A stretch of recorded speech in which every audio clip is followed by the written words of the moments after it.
Caros fiéis, na base da nossa fé temos a seguinte verdade, tantas, mas esta que eu coloco particularmente em evidência. Cristo Jesus ressuscitou verdadeiramente. Cristo ressuscitou e a sua ressurreição é causa da nossa ressurreição. É evidente, espero, para todos, é evidente que a simples natureza humana, como qualquer outra natureza criada, aliás, não pode ser causa da ressurreição de um corpo morto. É algo que transcende as forças de qualquer natureza criada e só pode, portanto, acontecer por meios sobrenaturais, isto é, em virtude de um verdadeiro milagre realizado pelo poder divino. Somente Deus pode devolver a vida a um corpo. A causa eficiente principal, portanto, a causa eficiente principal da nossa ressurreição, falando dela agora, será, portanto, a própria onipotência de Deus. A ressurreição de Cristo será causa instrumental e exemplar desta mesma nossa ressurreição futura. A ressurreição de Cristo como causa instrumental e exemplar da nossa ressurreição. Como ele ressuscitou glorioso, nós também, permanecendo unidos a ele, e essa condição é fundamental, morrendo na amizade com ele, ressuscitaremos gloriosos, ressuscitaremos para a vida eterna. De fato, vamos nos lembrar, inclusive a partir do que nós conhecemos na experiência cotidiana. Os membros e a cabeça de um corpo têm, neste mesmo corpo, uma vida comum. Consideremos, por exemplo, cada um de nós e nossa realidade corporal. Cabeça e membros unidos têm no corpo uma vida comum. A cabeça subministra a todo indivíduo sua potência e organização. Ela é o chefe. Se a cabeça morre, todo o corpo morre. Se a cabeça é exuberante de vida, todos os membros unidos a ela desfrutam dessa abundância de vida. Esta lei que nós conhecemos, repito, por conta da nossa experiência cotidiana, nossa experiência já na ordem da nossa própria natureza, se aplica perfeitamente ao corpo místico de Cristo, que recebe o corpo místico, que recebe toda a sua vida, sua glória, sua virtude de seu chefe, de sua cabeça, isto é, do próprio Jesus Cristo, que é ele mesmo a cabeça deste corpo místico, que aliás é apresentado nas Escrituras como a Igreja de Nosso Senhor, instituída por ele. Os membros, retomando a ideia, os membros que foram constituídos como tais nesse corpo místico, os membros que foram constituídos como tais, como membros pelo batismo, tiram necessariamente daí, da cabeça e daquilo que vem da cabeça, o seu desenvolvimento espiritual e sobrenatural, que corresponde, claro, a esta condição de união entre cabeça e membros. O apóstolo São Paulo diz, a esse propósito, que chegaremos todos, abre aspas, à unidade da fé e do conhecimento do Filho de Deus, até atingirmos o estado de homem perfeito, a estatura da maturidade de Cristo. Chegaremos todos, e esta é a meta, à estatura da maturidade de Cristo. Onde encontramos isso? Em Efésios 4:13. Claro que nós chegaremos a esta estatura da maturidade de Cristo à condição, obviamente, de permanecermos nele, permanecendo até o fim na sua graça, acolhendo a graça da perseverança final, morrendo no estado de amizade com ele pela graça, por essa mesma graça. Destacando ainda a expressão de Paulo aqui no versículo 13 do capítulo 4 da carta aos Efésios, esta a estatura da maturidade de Cristo, de que fala ele, então, na carta aos Efésios, é justamente a estatura da maturidade do Cristo ressuscitado. Ou seja, os membros possuirão os seus respectivos corpos a partir da ressurreição para permanecer em harmonia, em perfeita harmonia com o chefe.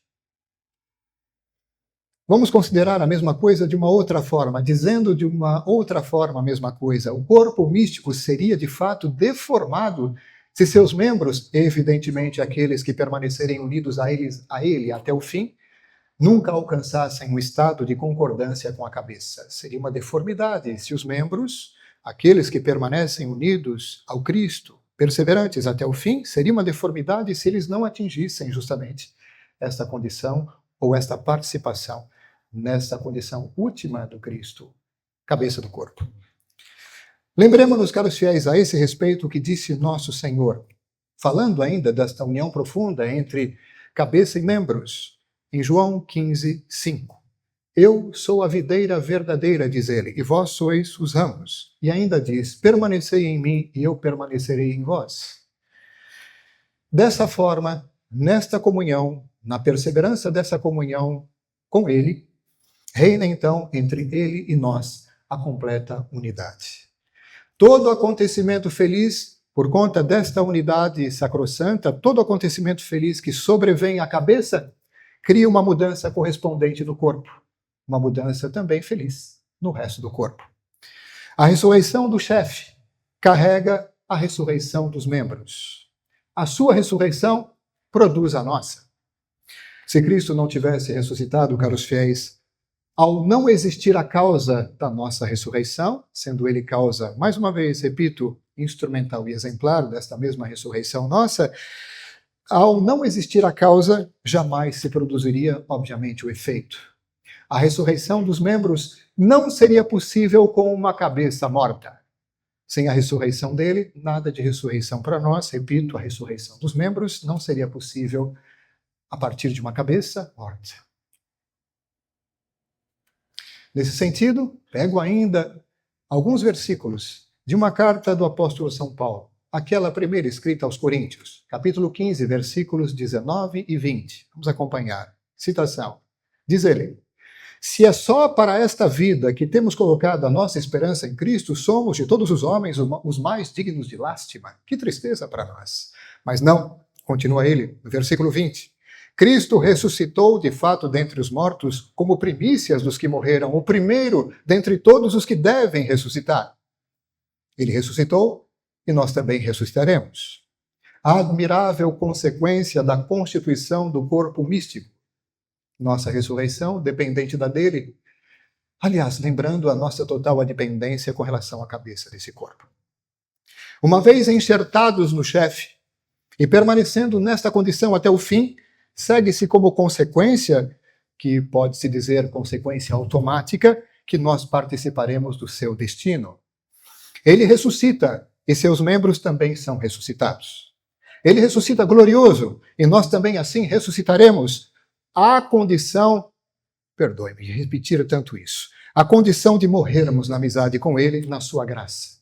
Ou seja, somente ressuscitaremos para a vida eterna, para uma condição gloriosa, permanecendo nele até o fim.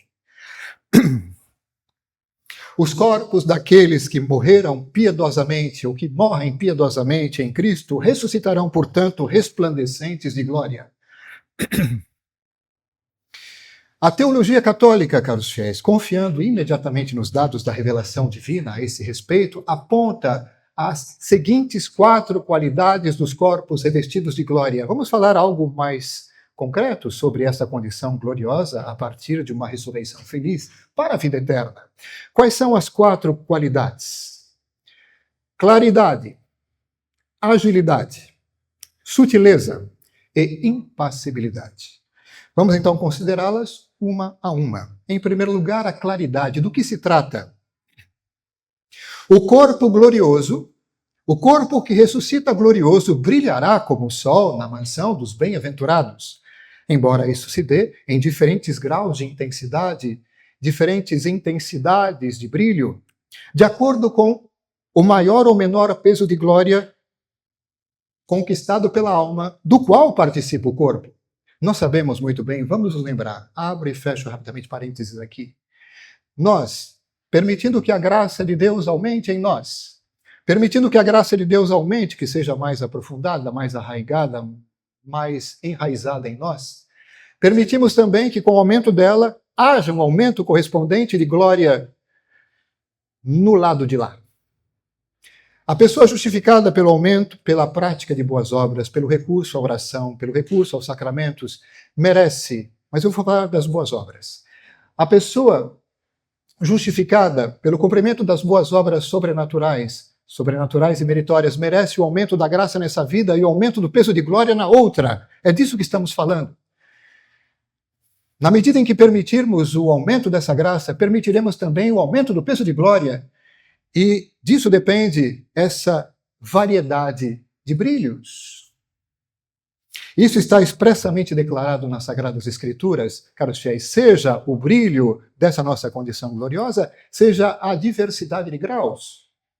Vamos lá, Mateus 13:43, que diz, com relação ao brilho, os justos, Mateus 13:43, os justos brilharão como o sol no reino de seu Pai. E depois, com relação à diferença de intensidade de brilho, 1 Coríntios 15:41. Diz Paulo, é o brilho do sol, outro o da lua e outro das estrelas. E uma, falando, por exemplo, das estrelas, difere da outra no brilho. E aqui ele associa, então, esta imagem tirada da natureza a essa diversidade de brilho correspondente à condição gloriosa daqueles que ressuscitam para a vida. Pois assim também, na ressurreição dos mortos, há diferentes magnitudes de brilho.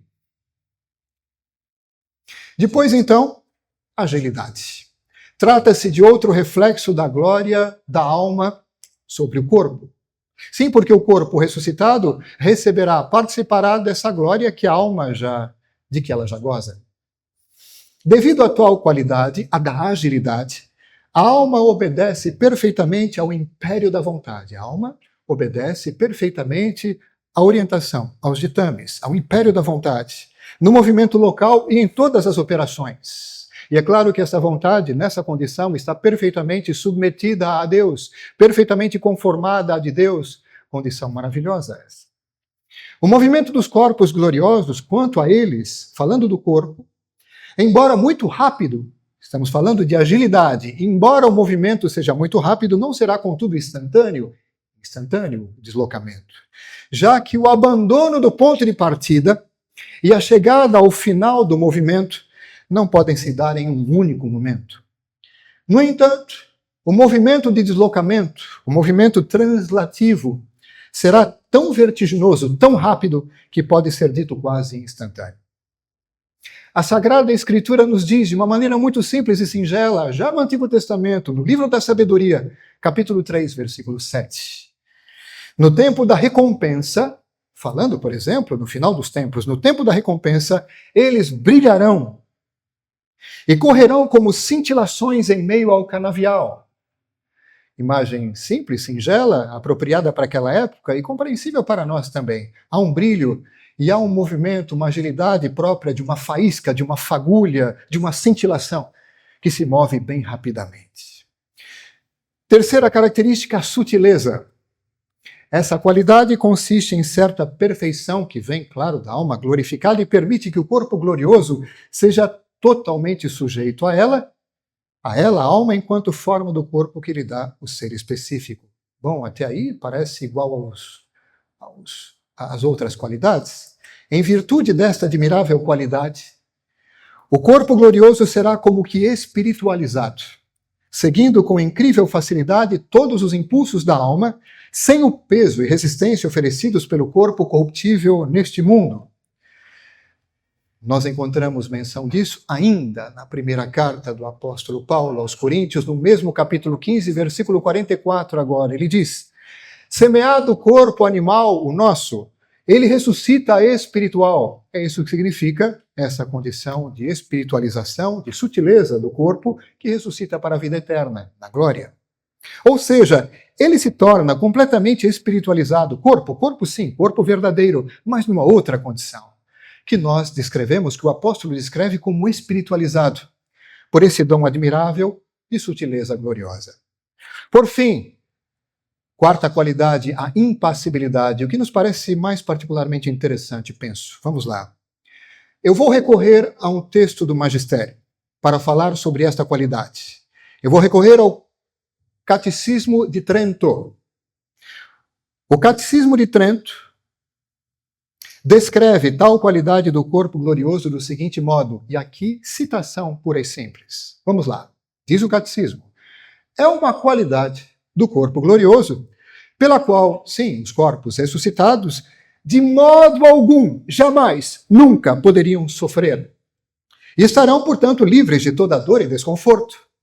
É aquilo que diz, aquele versículo do livro do Apocalipse, quando afirma não haverá mais choro, nem sofrimento, nem dor, e ele enxugará as lágrimas de todos.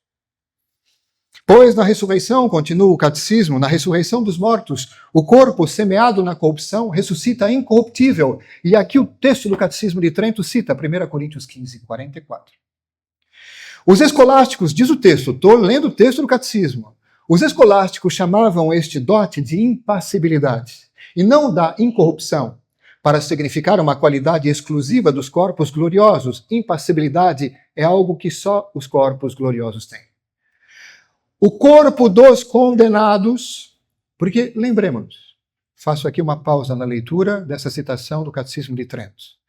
Diz o apóstolo São João, e diz também o profeta Daniel, a mesma coisa, no final dos tempos todos ressuscitarão, só que haverá uma diferença. Os que morrerem na amizade com Deus ressuscitarão para a vida eterna, para a felicidade eterna, enquanto aqueles que morrem na inimizade com Deus, privados da graça, eles ressuscitarão para o opróbrio, para a infelicidade, para o castigo eterno. São coisas bem distintas.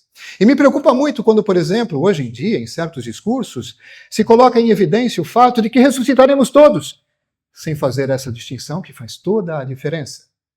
E que tem bom embasamento bíblico e que é ensinado e que é a doutrina certa. Vou continuar aqui. Diz o catecismo, o corpo dos condenados também são incorruptíveis, no sentido de que não serão mais destruídos. Por isso que o castigo é eterno. Mas não são impassíveis, não estão isentos de sofrimento. Ao contrário, estarão sujeitos aos rigores do frio, do calor, segundo o texto aqui, e de qualquer outro inconveniente, fim de citação do catecismo. Em tremendo contraste com os corpos gloriosos, caros fiéis, dos bem-aventurados, os corpos dos condenados serão ressuscitados por completo. Até aí não há diferença, isto é, sem deformidade natural. Mas com os limites inerentes à sua condição material. Haverá limites próprios dos corpos condenados, tais como o peso, por exemplo. Eles serão ressuscitados incorruptíveis. Não haverá mais como destruí-los. Não poderão ser destruídos, mas não serão impassíveis. Muito pelo contrário. Serão perfeitamente sensíveis às dores inerentes ao castigo eterno, o que constitui justamente a sequência de penas do sentido, já que a pena do dano é a perda de Deus para sempre. Terrível e espantosa condição, caros fiéis, da qual só eles, os condenados, serão os únicos responsáveis. De fato, todos ressuscitam, repito, os que morrem na amizade com Deus, na posse da sua graça, ressuscitarão para a vida eterna. Mas os que morrem na inimizade com Deus, ressuscitarão para o castigo eterno, sofrido a partir de então, a partir da ressurreição, também por seus respectivos corpos. Porque já a partir da sentença, do julgamento particular, já passam a sofrer as penas do inferno na alma os condenados. A sentença é definida no julgamento particular.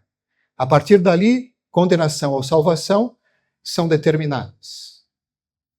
E aí, quando a pessoa é condenada, morre na inimizade com Deus, ela vai imediatamente ao inferno e já sofre os castigos na alma. Com a ressurreição, o castigo agora é sofrido também no corpo. Que Deus nos livre disso, caros fiéis, e quanto a nós, com a ajuda dos céus e de preferência de Nossa Senhora, correspondamos muito às iniciativas da misericórdia de Deus e da sua graça para perseverar na amizade com Ele, para morrermos na amizade com Ele e termos uma ressurreição feliz. Louvado seja nosso Senhor Jesus Cristo. Em nome do Pai, do Filho e do Espírito Santo.